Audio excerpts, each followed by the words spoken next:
रचलं जात आहे ते यशस्वी होत आहे।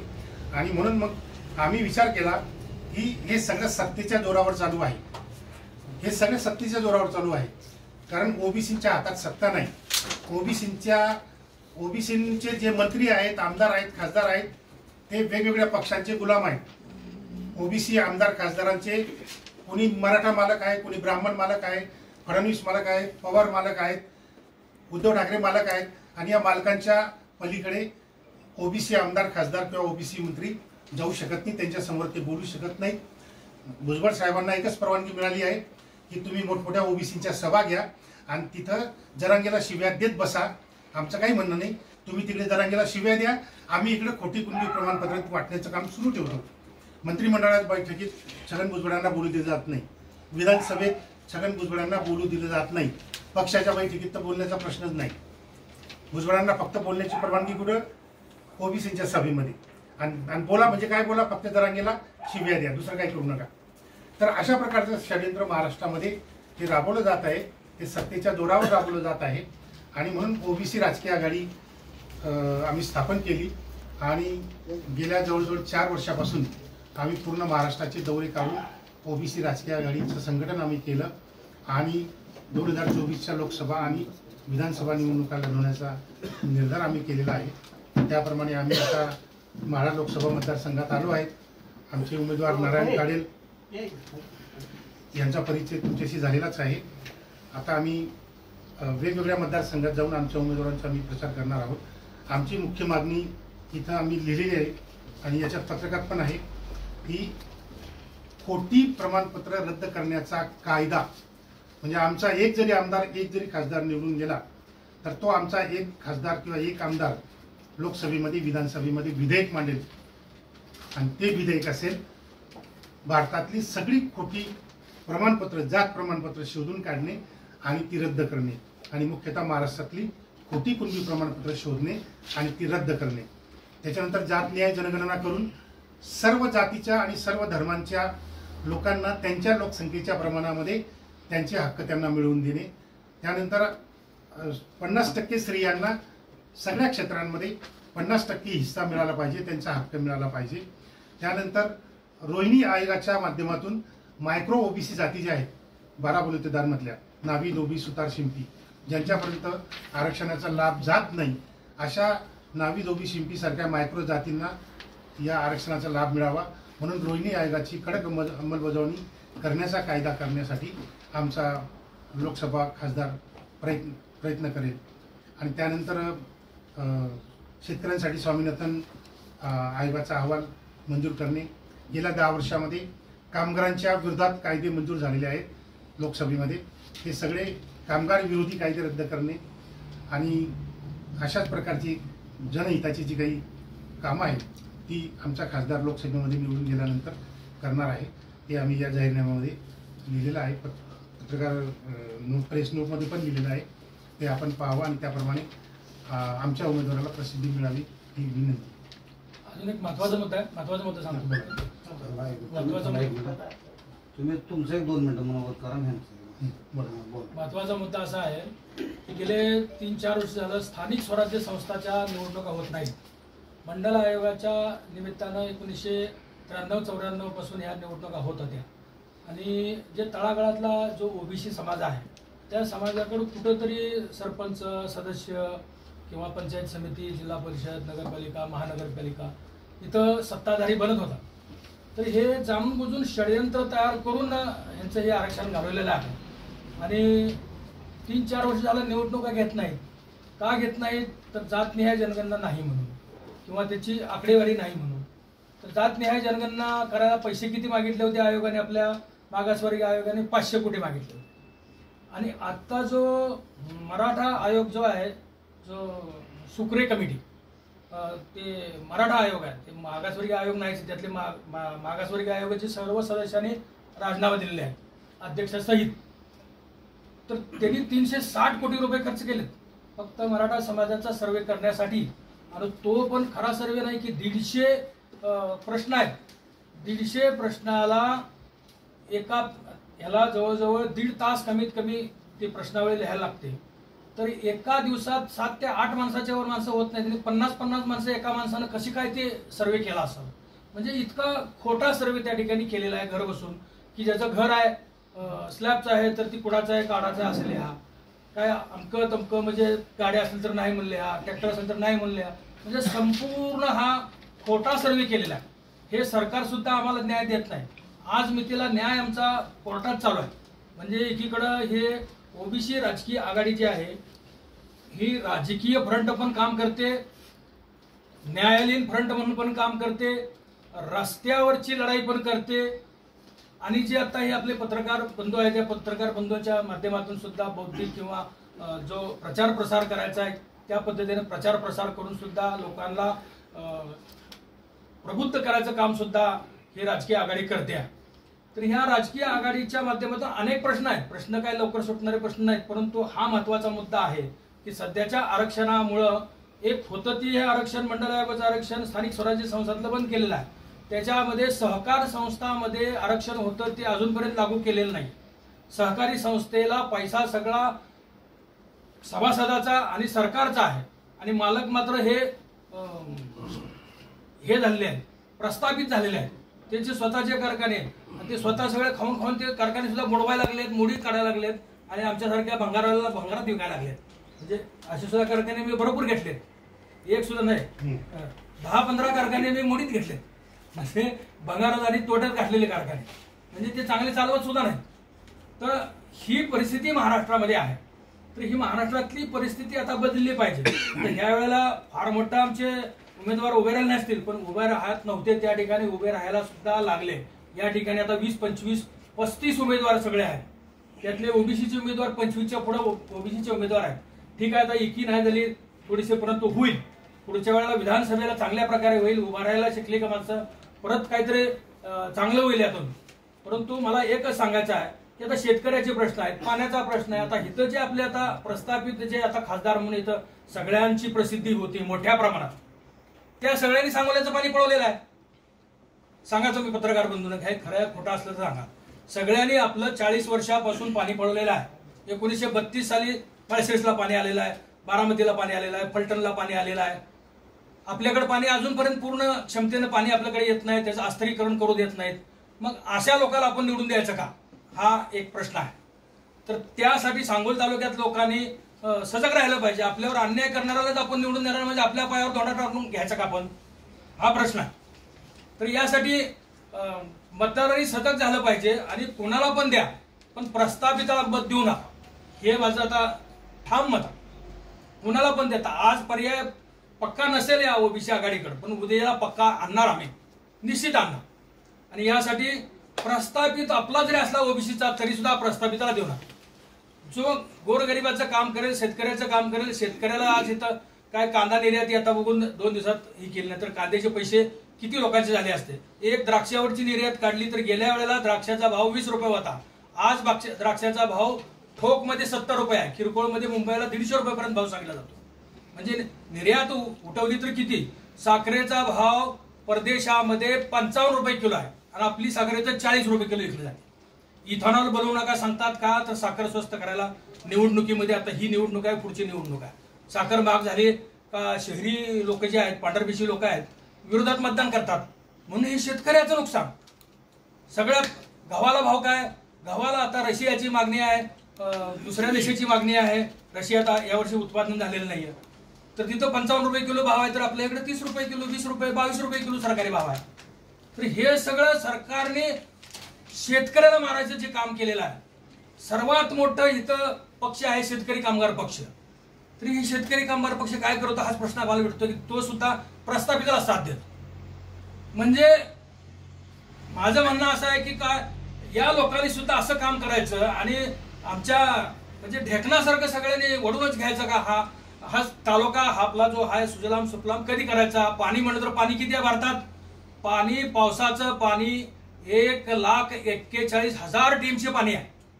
त्यातलं फक्त 40,000 टीएमसी पाणी अडवलेलं आहे आणि 75,000 टीएमसी पाणी असं हवेत बाष्पीभवन होत आहे.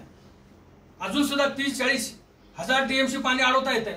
पाणी अडवण्यावर ह्या ज्या योजना आहेत 25-25 वर्ष एक योजना राबली जाते. 40-40 वर्ष योजना पूर्ण होत नाही.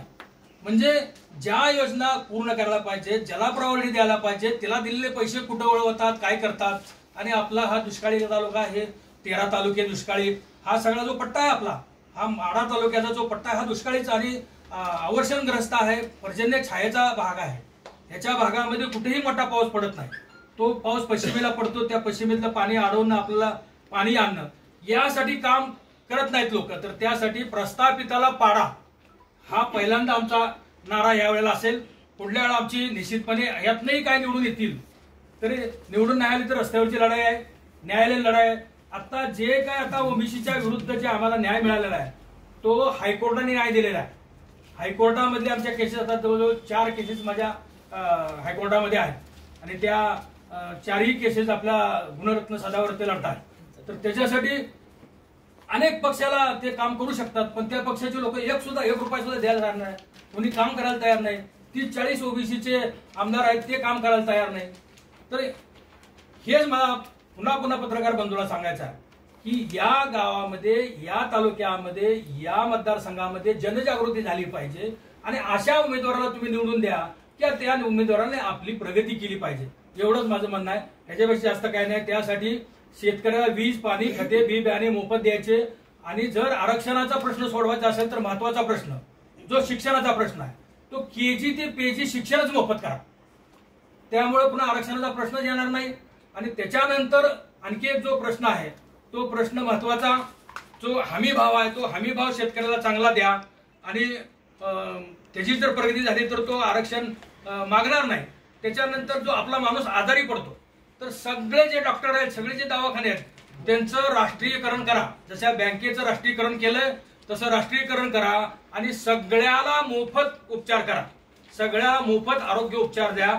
त्यामुळे जो आपल्या खिशातला जो पैसा जातो, माणूस जो गरीब होतोय, आरक्षण मागतोय, तर ते आरक्षण याच्यामुळं मागणार नाही कोणी. आरक्षण देऊ नये असं मी म्हणणार नाही, परंतु जो मराठा समाज आहे, प्रस्थापित आहे, त्यांचे 140 ते 50, 160 आमदार आहेत, 20-25 खासदार आहेत, सगळे 200 कारखाने आहेत, दूध डेरे त्यांचे आहेत, सूतगिरण्या त्यांच्या आहेत.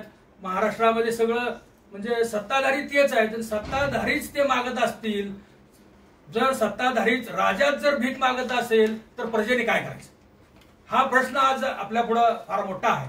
तर राजाची प्रजा जे आहे तो मराठा समाज गरीब का झाला तर ह्याचं सुद्धा संशोधन करा ना.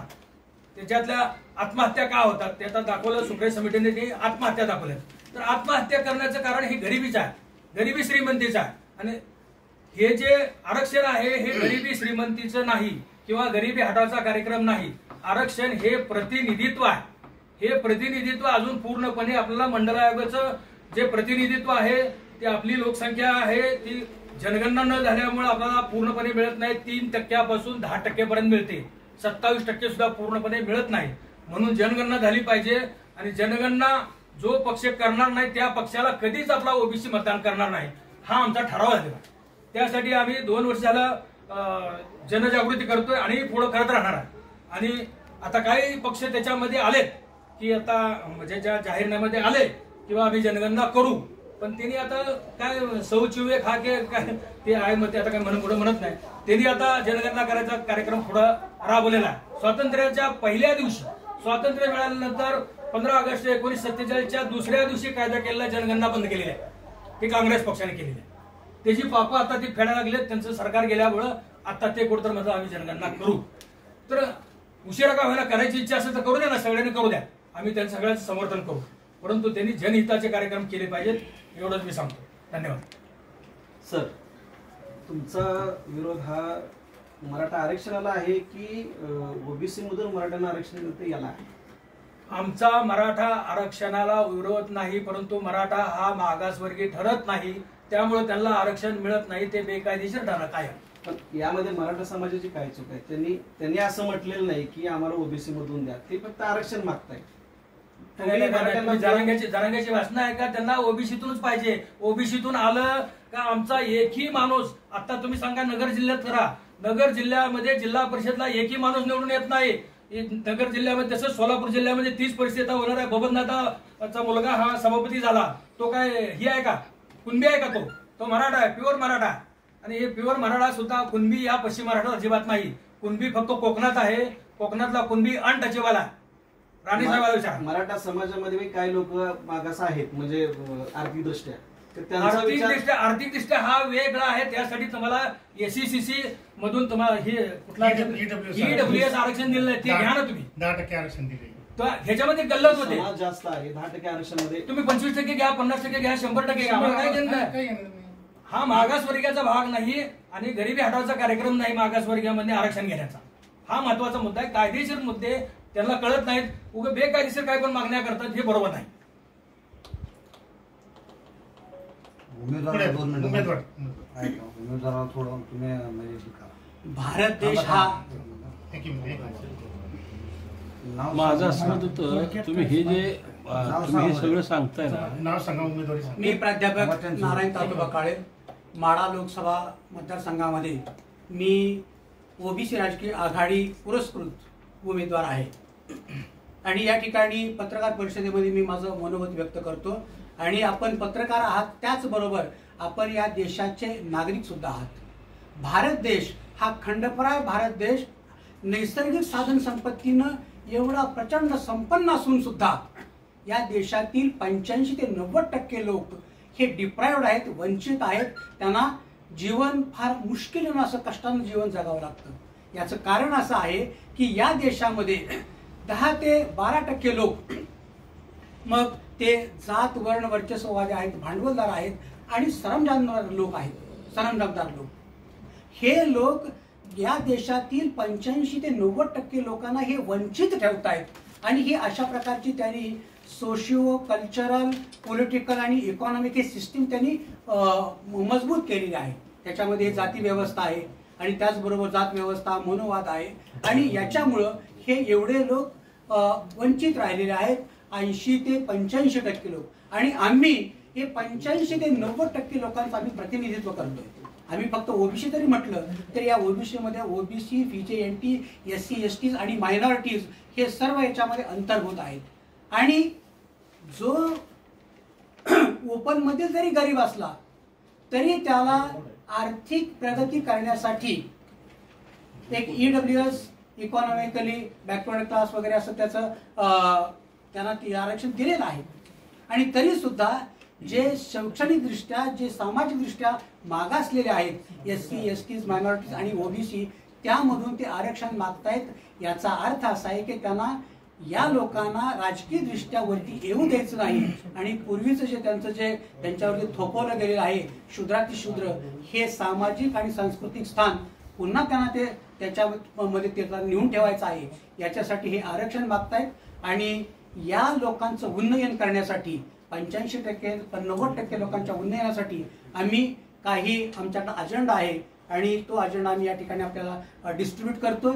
आम्ही आपला जो आमचा जाहीरनामा आहे तो आम्ही डिस्ट्रीब्यूट करतोय आणि त्याच्यामध्ये सर्वात पहिली आमची मागणी आहे की ओबीसीचं गेलेलं राजकीय, ओबीसी म्हणजे जवळजवळ 65% लोक यांना तुम्ही जे काही वंचित ठेवताय, या 65% लोकांच्या उन्नयनासाठी असलेला जो काही मंडल आयोग आहे, जात न्याय जनगणना आहे आणि आरक्षण आहे, याची 100% अंमलबजावणी करणे आणि आम्ही त्या संसदेमध्ये गेल्यानंतर या सर्व जे काही समाज घटक आहेत ओबीसी, SC, ST आणि मायनॉरिटीज यांच्या आर्थिक, सामाजिक आणि सांस्कृतिक उन्नयनासाठी आम्ही प्रचंड अशा प्रकारचं तिथं संघर्ष करून कायदे करणार आहोत. आणि त्याचबरोबर या देशातली जी शिक्षण व्यवस्था आहे, शिक्षण व्यवस्थेमध्ये आमूलाग्र बदल करण्यासाठी आम्ही प्रचंड त्या ठिकाणी संघर्ष करणार आहोत.